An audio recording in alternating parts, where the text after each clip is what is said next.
All right. Let's ask for the Lord's help, and then I'll hand it over. Father in heaven, mighty God, we do thank you for this last time with Dr. Legates, and we pray that you'd help him and help us, and we pray in Jesus' name. Amen. Thank you very much. I started on Tuesday by saying it's an honor and a privilege to be here, and I think I was wrong. That's an understatement. I very much appreciated the fellowship, the discussion with people. I've learned some things. Apparently you can teach an old dog new tricks. Key on the word old and not dog. Cats apparently already know everything, or at least they think they do. So, I also want to apologize up front to Mr. Hodges. I listened to his lecture, and he said to be a good artist, you embed the actual message much later on, like in Job, instead of putting it in 1 and then 28, you have all that in between. I am not an artist. I'm also not a theologian. I have no idea why that's an inside joke, any event. But I'm a scientist, and we're an impatient group. So I'm going to give you the take-home message now in case I start to run long and I have to shut it off, because the last thing I want to do is get between you and lunch. Here's essentially the take-home message.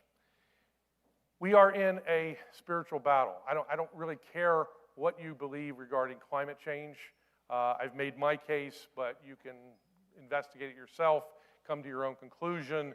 Your salvation does not depend upon what you feel about that policy, but my concern is that why this has taken off and what they are planning to do under the guise of saving the planet from climate change is really what the spirit of the age is all about, or what I would prefer to refer to it here as the spirit of Antichrist.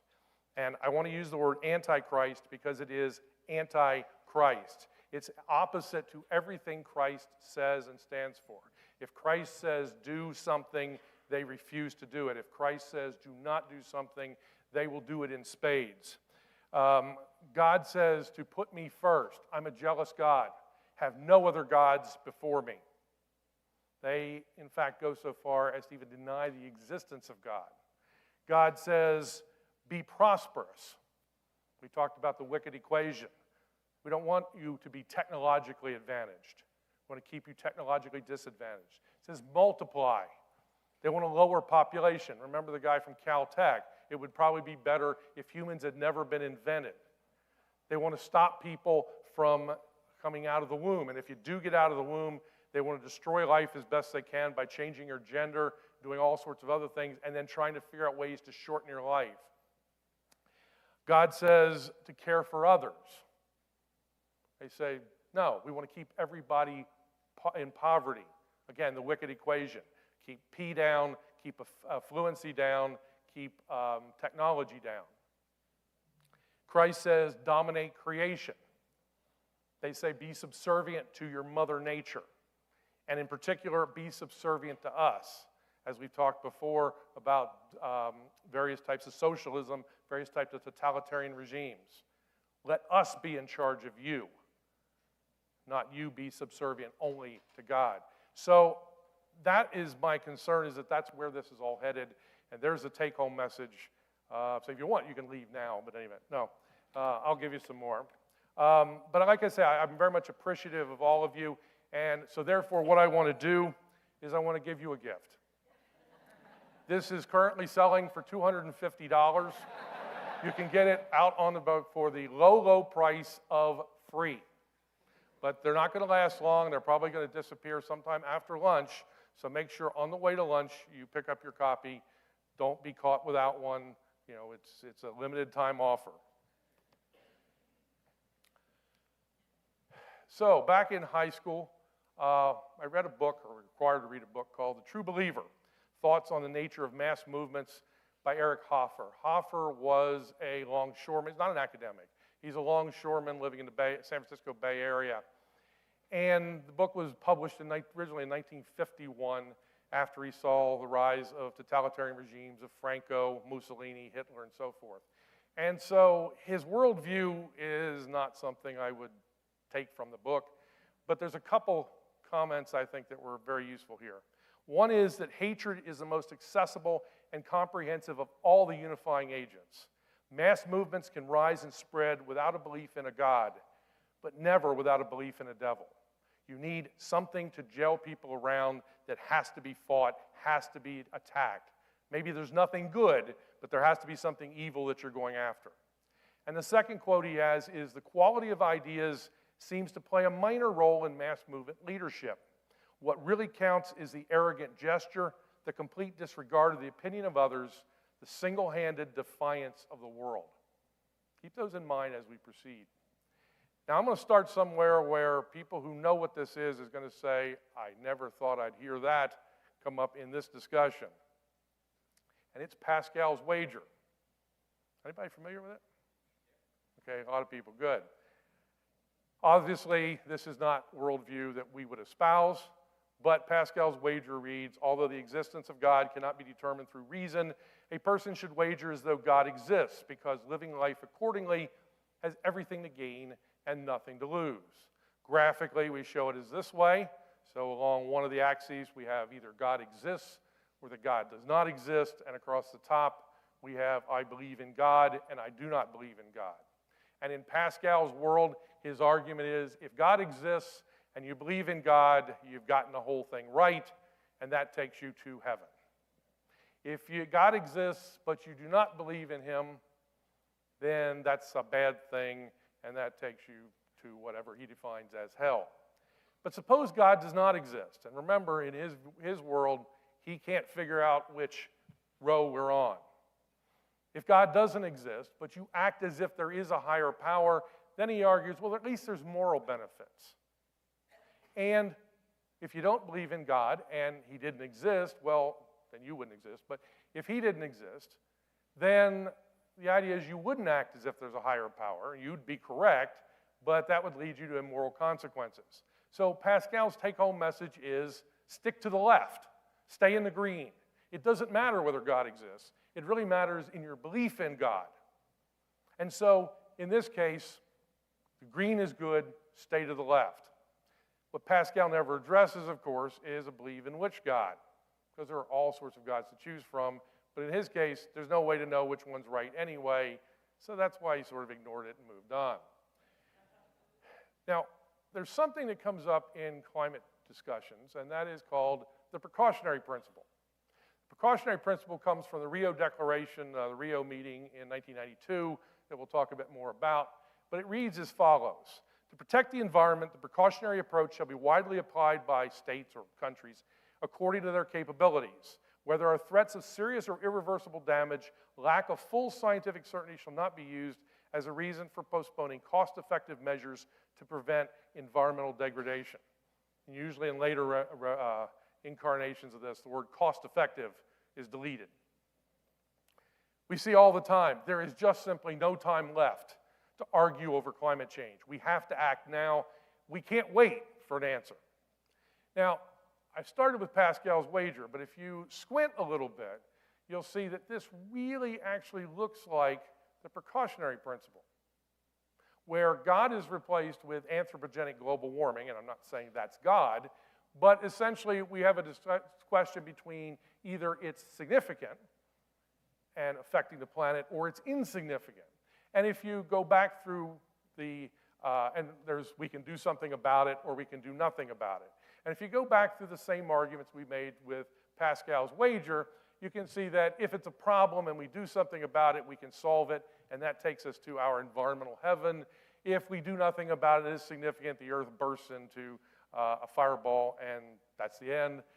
But if it's insignificant, if we attempt to do something about it, it's going to have positive environmental benefits.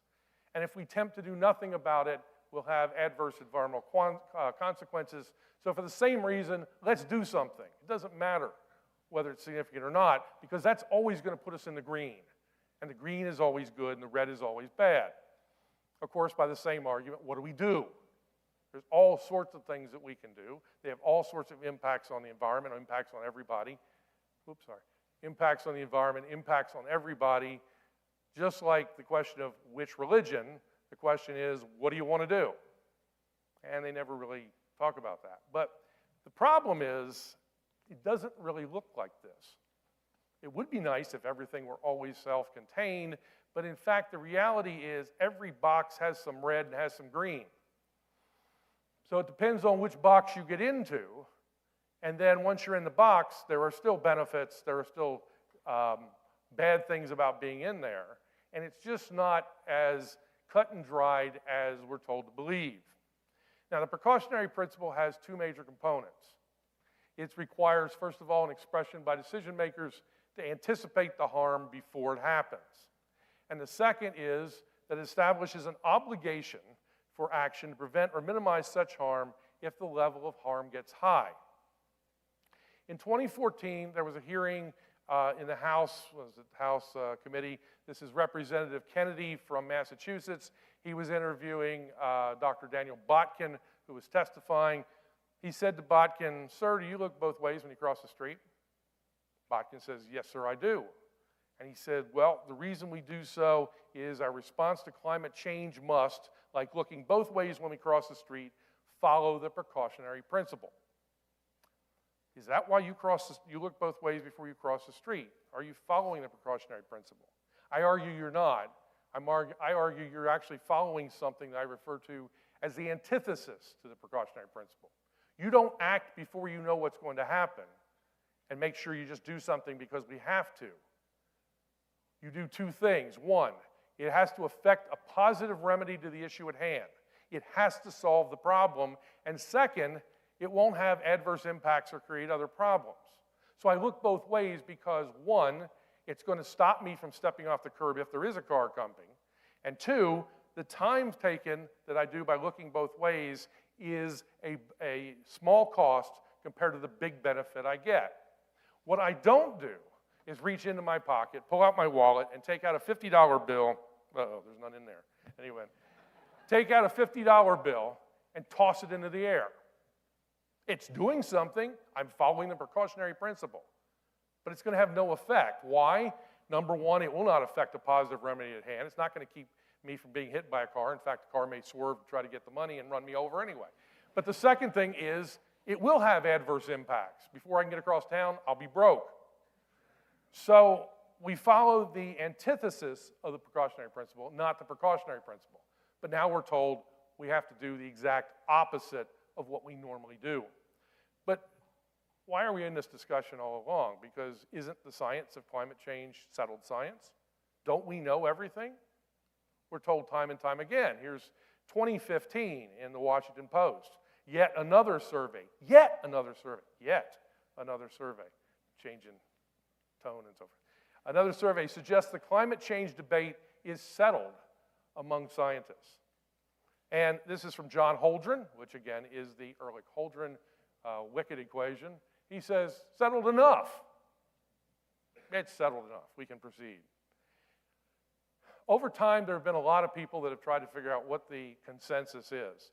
Consensus of consensuses, who says that, is 97% of all scientists. The first one they did was 100%. There's a problem with 100%. All you need to do is find one. Okay, that's done. But the way they do this is they generally take a bunch of articles, and then they look at it and say, does this fit what I think the consensus is? Yes. Does this? Yes. Yeah. And keep doing that with a bunch of articles. And they generally wind up with 97% over here and 3% over here. The question is, where did that number come from? That number is actually predetermined because that 3%, the other side, is actually a number that gets used all the time. For example, here's the 3% rule. When examining organizational processes, typically less than 3% of the total elapsed time is actually needed to complete the process. There's a book on the 3% signal, the investing technique that will change your life. We're also told 3% of the people in your organization do 97% of the work. We're told the 3% rule for insane personal improvement. So the 3% is always referred to, and so it works well. The question is, why don't we just ask scientists? Just take a bunch of scientists and say, what do you think? Tell us. Too obvious, huh? Well, in 2014, the American Meteorological Society did just that. They have meteorologists, climatologists, oceanographers, all sorts of people that are involved in atmospheric science. And they asked them the question, does it say, is global warming happening? And if so, what is its cause? 2/3 of the people refused to answer. There's a reason. They don't want to be identified as taking a stand. This is a very politically volatile situation. But of those that did, they found out that saying yes, mostly human, I know you can't see it, that number is 52%. So 52% is a majority. So a majority of scientists said yes, and it's mostly human. 48% said yes, it's mostly natural. Yes, there's insufficient evidence, though, to know. Yes, I don't know. No, I don't care. I don't know, and it's not happening. Well, to say we have the consensus, 52% consensus of scientists, it doesn't hold much. Yeah, well, there's 48%, it's almost 50-50 split. They don't want that. So that's why you never see this again, and I'm not going to do that analysis again. The thing about the scientific method, you're probably familiar with the scientific method, which a lot of people hate now because we're trying to change it. I'll explain that in a minute. You start with a bunch of observations and you say, I see some stuff. That leads me to questions. So now I rephrase the question in a testable hypothesis. So what I do is I concoct an experiment to see whether it's true or false. I come to my conclusions, and then I decide from that whether or not my question is appropriately answered, whether I have to change the way I think the world works, proceed on for more questions or whatever. You're probably familiar with the scientific method. We're told, don't use that. This is Forbes magazine. You must not do your own research when it comes to science. And if you start reading the article, they say, research both sides and make up your own mind. It's simple, straightforward, common sense advice. And when it comes to issues like vaccinations, climate change, and the novel coronavirus, it can be dangerous, destructive, even deadly. The techniques that most of us use to navigate most of our decisions in life, gathering information, evaluating it based on what we know, and choosing a course of action can lead to spectacular failures when it comes to science. Really? This is New York Times. Don't go down the rabbit hole. Critical thinking, as we're taught to do it, isn't helping in the fight against misinformation. What's misinformation? Well, that's anybody that disagrees with me. Here's the one I really like. This is from Slate. It's time to give up on facts. You've been listening to facts for too long. Get away from them. They're doing you bad. What should you be doing? Well, it's a more useful weapon. Emotions. How do you feel about it? I mean, this would be funny if they weren't serious. This is ridiculous. So now we're getting what's called post-normal science. And there's postmodern science, which is even worse, but I won't go there. Post-normal science, though, is when facts are uncertain, values are in dispute, stakes are high, and decisions are urgent.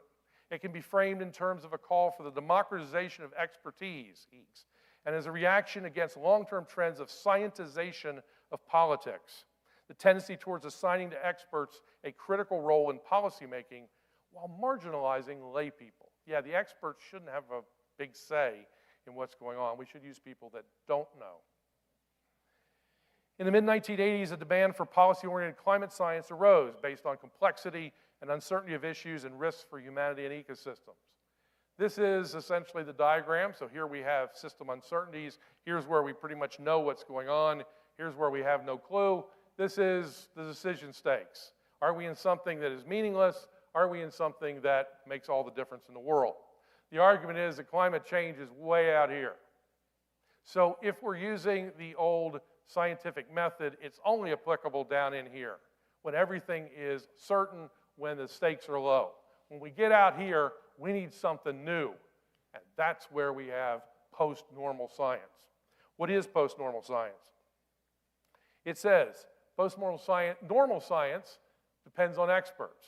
Post-normal science relies on peers with diverse backgrounds, experience, and expertise. Normal science depends on explicit facts. Post-normal science uses extended facts, supplemented with tacit knowledge based on your experiences and, of course, feelings. Normal science stays within paradigms. Post-normal science blurs boundary between paradigms and allows multiple people to participate regardless of background. And normal science is simple puzzle solving, whereas post-normal science addresses complex and multi-causal problems that may be intractable and without a simple answer. How did we get here? Some of you may have heard the phrase groupthink. That was from Irving Janis, and he said, consensus decision-making was touted as integral to healthy democratic culture, but consensus can't be a bad thing, can it? Well, in this case, the idea is groupthink is a psychological phenomenon in which people strive for consensus within a group. But the effort to create a consensus can force dissenting views to be silenced, particularly when the situation is very stressful and when stakes are potentially high. Read climate change. Janis analyzed what happens when people get caught up in groupthink, which is a pattern of collective psychological behavior with three distinctive features that we can characterize as rules. They are: a group of people come to share a particular view or belief without a proper appraisal of the evidence. This leads them to insist that their belief is shared by a consensus of all right-minded opinion. And because their belief is ultimately subjective, they then defend it only by displaying an irrational, dismissive hostility towards anyone daring to question it. I go back to Eric Hoffer's quote, "It fits it to a T." 1951, Janis didn't come about till 20-some years later. So with the demise of global cooling in the late 70s, replaced by global warming in the 90s, carbon dioxide became the evil gas. And it would threaten our very existence. Since then, the central aim of climate change has been to decarbonize the world's economy. Their goal was to eliminate the use of fossil fuels, on which mankind's material progress has been based for at least 200 years, and to rely instead on carbon-free sources of energy, most notably wind and solar. I know there's a question coming up regarding the phrase fossil fuels. We tend to use that because early geologists thought the only way they could be produced was by fossils and dead and decaying material. That might not be the case, but we still use the terminology because it's stuck. Such efforts, it's argued by alarmists, will bring about a reduction in human emissions of carbon dioxide sufficient to have a significant influence on the Earth's climate. Consequently, the global warming narrative is poised to fundamentally transform our civilization by undermining the energy sources that have led to our modern industrial society. But why? For years, socialism has focused on the collective over the individual. We've talked about this before, emphasizing the greater good over the needs and wants of a single person. This requires everyone to be equal, but not just equal in opportunity, to be equal in outcome, whereas the word is now defined equity. In the socialist view, the struggle lies between the haves and the have-nots, those who have acquired what they have by exploiting those who have not. This posits a class struggle, which socialism seeks to eliminate through a guarantee of equality of outcomes, or equity. Thus, socialism requires two things. It requires an agent and a mechanism to punish the haves by taking away what they have and giving it to those who have not. So much like the story of Robin Hood, who robbed from the rich and then gave it to the poor. But how can equity be enacted on a global scale? Clearly, there are countries who have and those who have not. And unlike the traditional Marxist state that invokes equity among individuals, it's not really possible to engineer a society where equality of outcomes can be legislated across country boundaries. So we need a solution to punish the rich countries and give to the poor countries. And that's where effectively the United Nations comes in. It was designed as a forum for nations to communicate, which is useful. There's a lot of useful things it can do. It can organize people to go against rogue nations, to go against dictators that are trying to do bad things in a certain part of the country. It's good to have a forum for discussion. But the United Nations can also become the agent to create social change among nations by becoming the modern-day Robin Hood. The UN could demand money from rich nations and then give it to poor nations and spend it on itself. That is, provide global wealth redistribution. In addition to an agent for the change, socialists also need a mechanism to justify actions and to get nations to join in with them. Climate change becomes that issue. Nations have become rich because they've become industrialized. Activists argue that industrialization has led to the use of fossil fuels, which in turn are destroying our climate. Rich nations, therefore, must pay for their transgressions by giving much of their wealth to the poor nations. This is the reason why climate change has become the cause célèbre of the United Nations. In parallel with socialism, the nature of climate change politics is that the poor are those most disaffected by the impact of global warming. You hear that all the time. To allow poor countries to become industrialized, which is how the wealthy nations overcame poverty, the alarmists argue, is to hurt them even more. For them, to become like developed nation is like the book Catch-22, and that they must adopt self-harming policies as well as policies that in turn harm other nations. Thus, alarmists usually demand that undeveloped countries must remain undeveloped to ensure that they are somehow protected from the evils of climate change.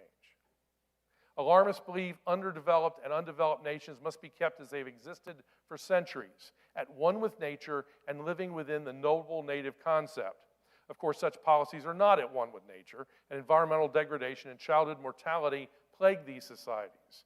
Only after such pressing needs as food, clothing, shelter, and safety have been met can environmental issues rise to the level of being important enough to consider. The mechanisms by which the United Nations uses climate change as a vehicle to enact social change are through the United Nations Framework Convention on Climate Change and the Intergovernmental Panel on Climate Change. If you haven't heard any of those, I don't know where you've been because it's all over the place, but hopefully now you have.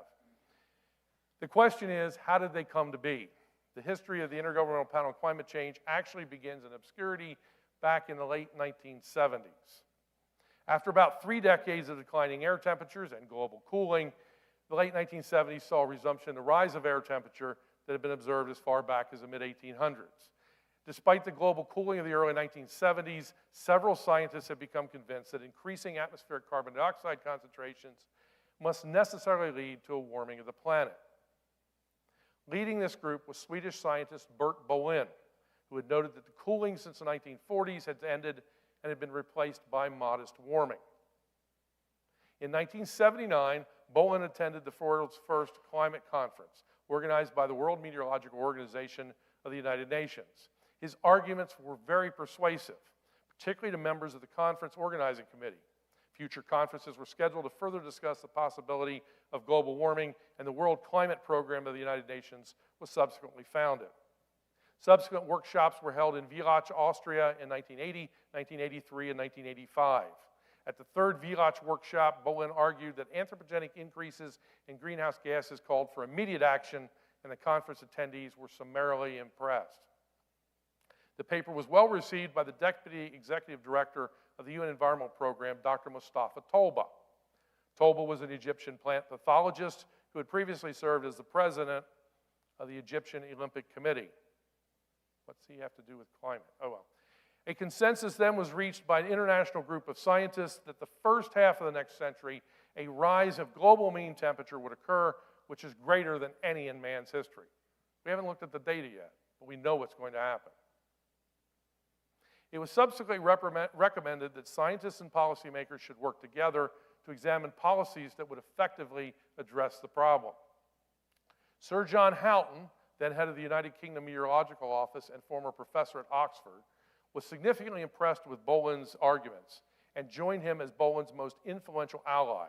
Following the third Villach workshop, global warming had become a major topic of discussion, both in the media and with respect to international policymaking. I particularly like this quote: "The impacts of global warming are such that I have no hesitation describing it as a weapon of mass destruction." And we haven't looked at the data yet either. 4 important players were needed and were responsible for elevating global warming to this status.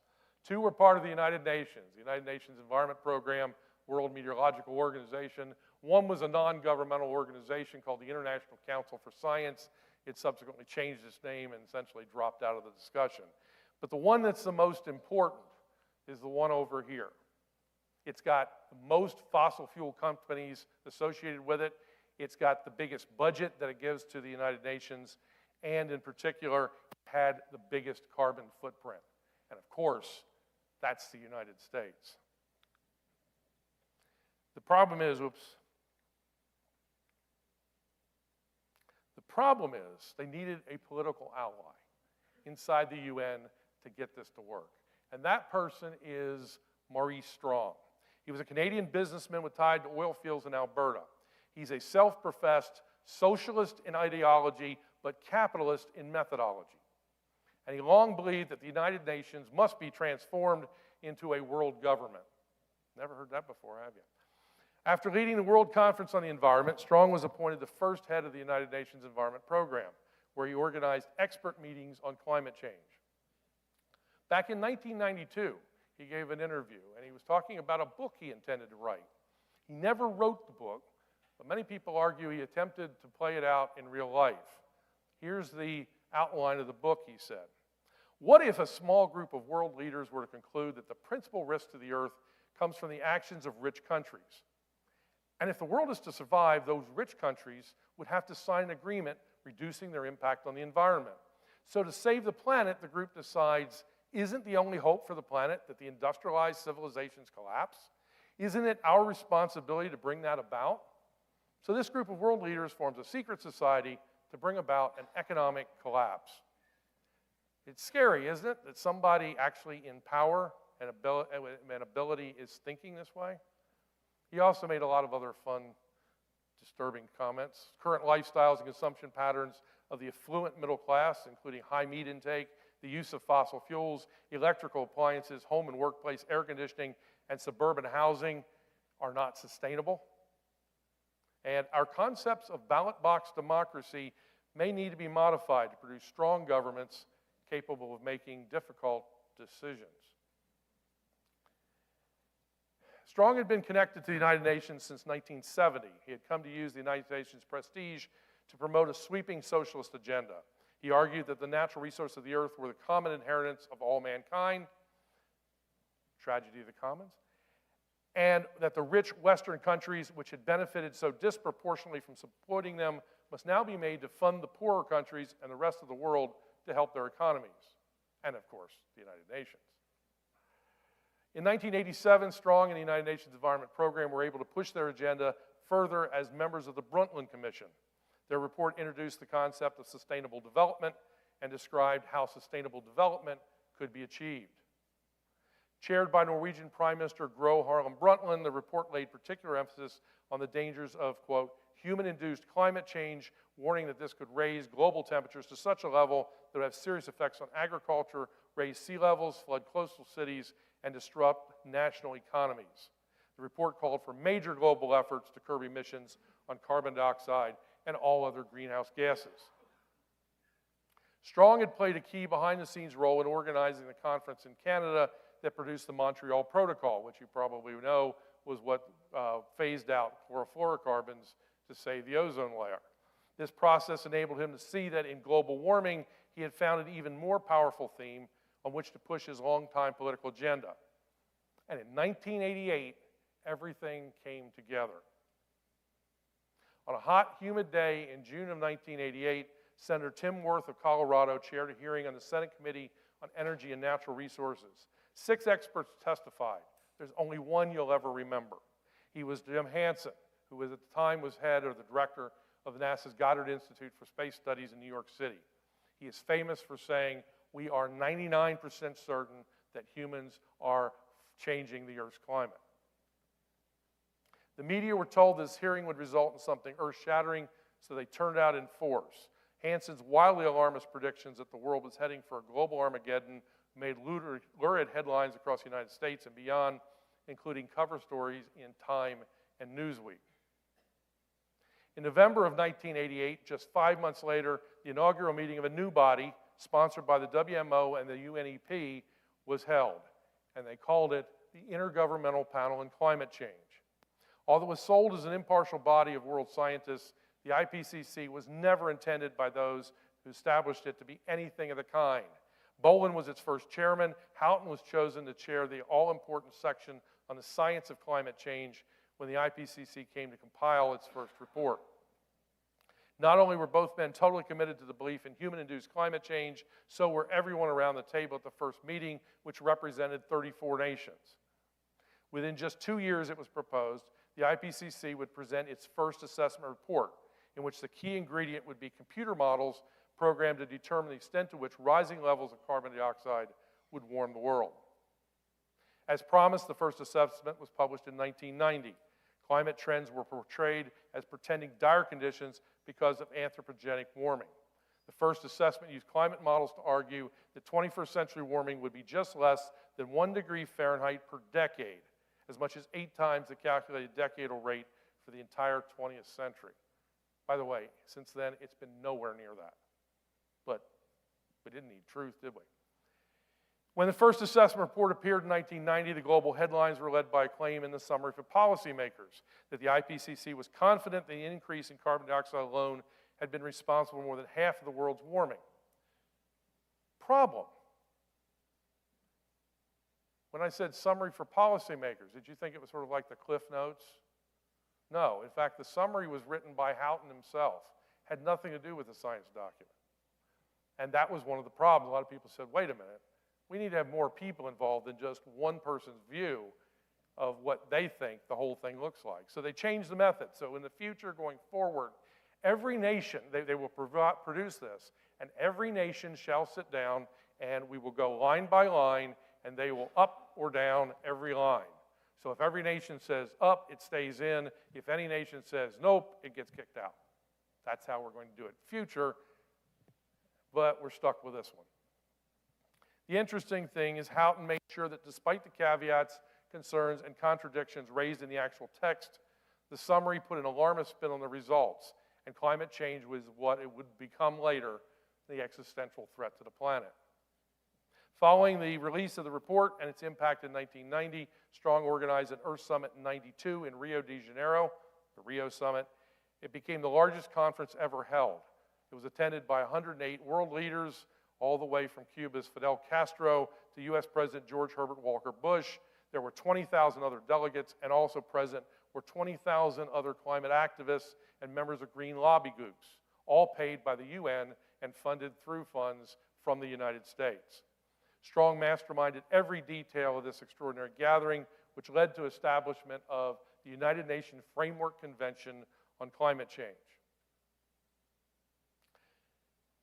In 1995, every 5 years we're going to update the report. So in 1995, the second one was supposed to come out, and indeed it did. So, as I said, we've changed the way we do the rules. So the summary for policymakers, so a bunch of people are going to write it, and then all the countries of the world decide up or down for every sentence, and there we have our document. So the document is approved, it goes out, and all of a sudden, it doesn't match what they approved. There are phrases in there such as, the balance of evidence suggests that there is a discernible human influence on the global climate. I never approved that. And there were stuff that were missing. Like, for example, none of the studies cited above has shown clear evidence that we can attribute the observed changes to the specific cause of increases in greenhouse gas. So what happened? It was later confirmed that a group of scientists led by Ben Sanner of the Lawrence Livermore National Lab had gone into a separate room to make changes. What came to light 2 years later was the sequence of events that preceded the change. In fact, before the scientists had signed off on the text and before the nations had, after the nations had completed it, Houghton, as the report's editor, received an urgent communique from the State Department in Washington, D.C. That communique read, "It is essential that the chapters not be finalized prior to the completion of the discussions at the IPCC Working Group 1 plenary in Madrid, and that chapter authors be prevailed upon to modify their text in an appropriate manner following the discussion in Madrid." Stop. Who authorized this from the United States? It actually turned out it came from U.S. Undersecretary of State for Global Affairs, Tim Wirth. Remember, he was the guy who set this whole thing up to begin with in 1988 with Jim Hansen. And I didn't tell you the full story, but that was very much stagecraft, because what they did the night before, they literally went in and turned off the air conditioning. It's a hot day in June. So when everybody shows up for the meeting, the room is like 90 degrees. There's high humidity because it's in a swamp in D.C. And wow, he's up there doing this the whole time, which makes for beautiful stagecraft.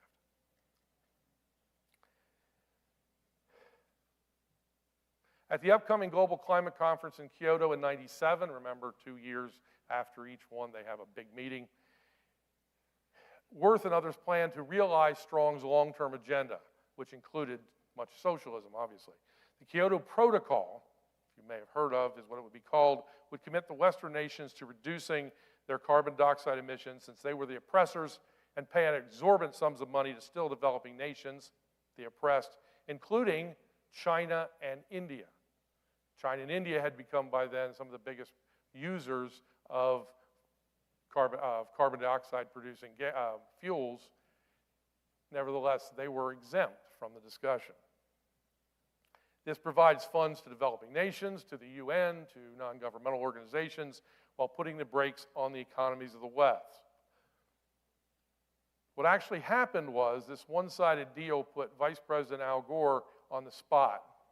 The Senate had already voted on this deal, and they voted 95-0 that we could not accept it. Now think about that for a moment. 95-0, so there's 100 senators, so 5 of them were not voting. But of the 95 that were, Democrats, Republicans, Independents, they're all on board. When have you ever seen that happen? No dissent at all. This is bad policy. So they said, we can't accept it. Nevertheless, you see Al Gore signing it. There was lots of applause. It was completely meaningless because we'd already rejected the thing. Third assessment report was released in 2001. It's actually, we were supposed to do every 5 years. This is 6 years. Okay, so it's a year behind. The problem was more than anything that worried the IPCC was this long view that during the Middle Ages, the so-called medieval warm period, the world had been even hotter than it had been in the 20th century. See, this is the fundamental problem. As Overpeck said, look, I keep running into people that say, if it's carbon dioxide, what on earth was going on here? Because you're telling me carbon dioxide went like this and then shot upward. Okay, I get it. It's causing that rise. But how did it rise here? And as a result, how do you know that rise is carbon dioxide induced? His conclusion, we've got to do more science. No, that's not his conclusion. His conclusion, we got to get rid of the medieval warm period. Make it go away. And that's exactly what happened.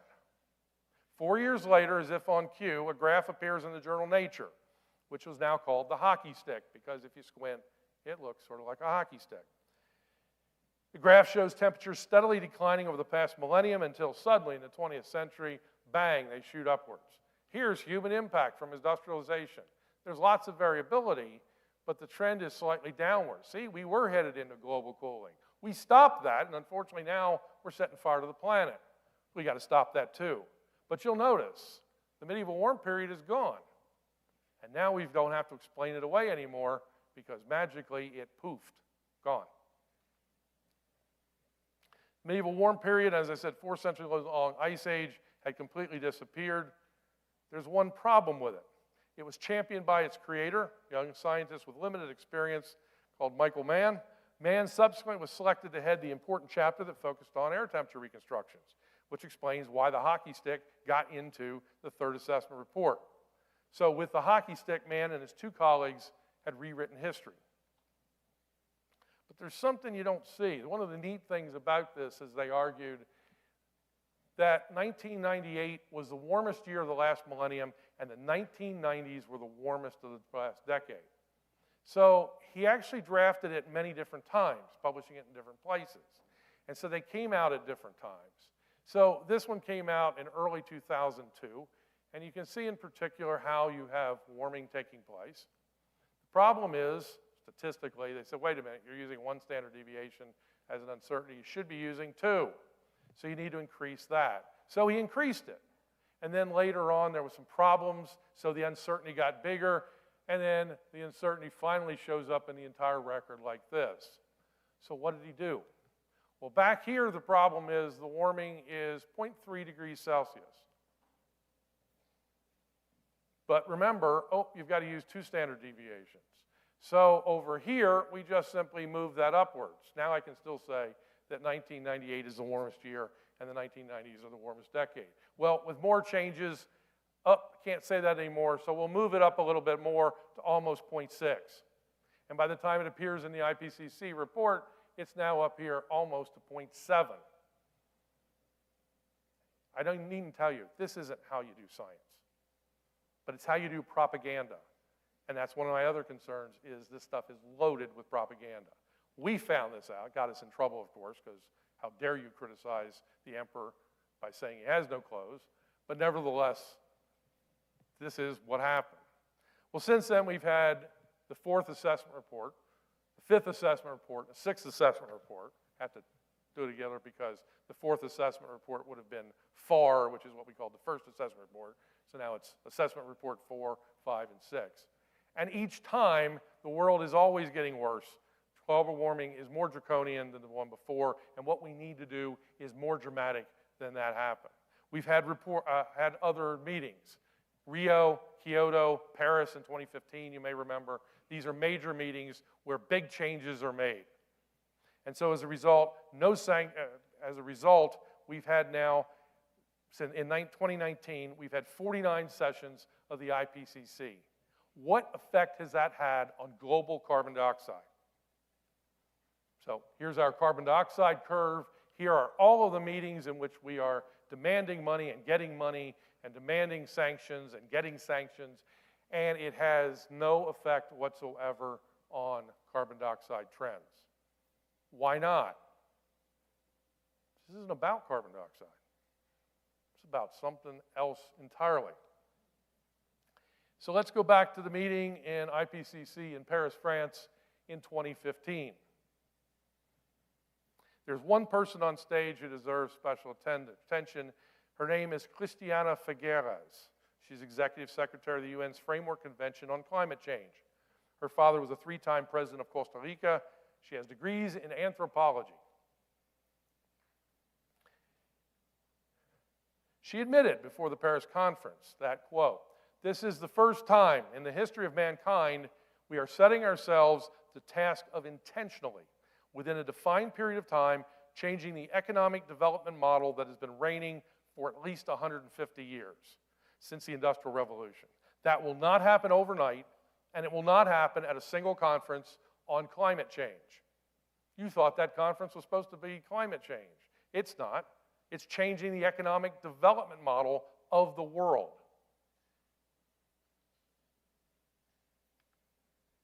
A year earlier, she actually revealed that America's two-party constitutional system was hampering the UN's global objectives. You've heard that before. And so she cited China's communist system as the kind of government America must adopt if the United Nations can do what it needs.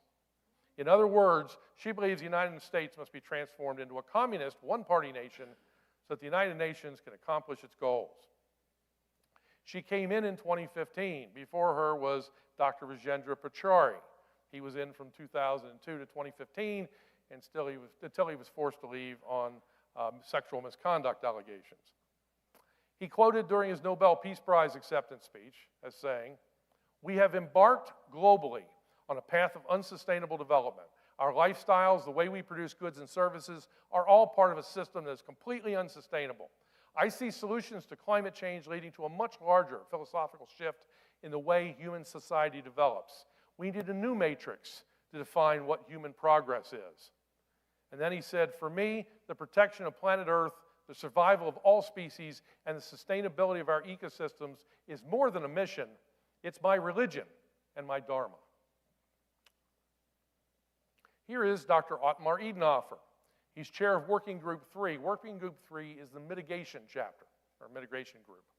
So the idea is he is supposed to be figuring out how we stop carbon dioxide from getting into the atmosphere. So he's going to tell us about that, right? Now, he says, "One must say clearly that we redistribute de facto the world's wealth by climate policy. Obviously, the owners of coal and oil will not be enthusiastic. One has to free oneself from the illusion that international climate policy is environmental policy. This has almost nothing to do with environmental policy anymore. The next World Climate Summit in Cancun, which was 2015, is actually an economy summit during which redistribution of the world's resources will be negotiated." Okay, I've got like 10 minutes. You've probably seen this quote before. This is the former Chief of Staff to Representative Alexandria Ocasio-Cortez.